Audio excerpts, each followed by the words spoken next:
আসসালামু আলাইকুম। তুমি?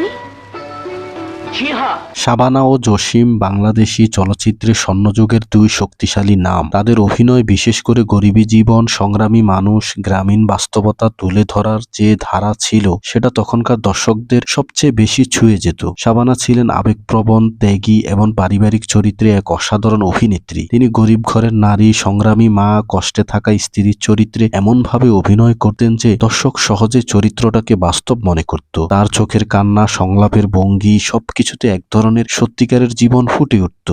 অন্যদিকে জসিম ছিলেন বাংলা সিনেমার প্রথম শক্তিশালী অ্যাকশন নায়ক। তিনি শুধু মারপিটের নায়ক ছিলেন না, বরং গরিব বা সাধারণ মানুষের পক্ষে দাঁড়ানো এক প্রতিবাদী চরিত্রের নাম ছিলেন। তার রুক্ষ চেহারা, শক্তিশালী ডায়লগ এবং ন্যায়ের পক্ষে অবস্থান তাকে আলাদা পরিচিত দিয়েছিলেন। এই দুইজন যখন একসঙ্গে কাজ করেছেন, তখন সাধারণ গল্পগুলো হতো অন্যরকম। তখনকার সময় বিনোদন মানেই শুধু হাসি বা গ্ল্যামার ছিল না, বরং একটি সামাজিক বার্তা থাকতো। শাবানা জসিমের সিনেমাগুলোতে সেই দিক থেকে খুব শক্তিশালী ছিল। তারা এমন চরিত্র করতেন যেখানে গরিব মানুষ সম্মান ও ভালোবাসা, ন্যায়ের অধিকার রাখে। এই বার্তাটা খুব পরিষ্কারভাবে উঠে আসতো তাদের সিনেমার মাধ্যমে। দর্শকরা এসব সিনেমা দেখে শুধু বিনোদন পেত না, অনেক সময় আবেগে ভেঙে পড়তো, আবার অনুপ্রেরণাও পেত। তাই শাবানা ও জসিমের গরিবী রোল বা সংগ্রামী চরিত্রগুলো বাংলা চলচ্চিত্রের একটি গুরুত্বপূর্ণ অধ্যায় হয়ে আছে।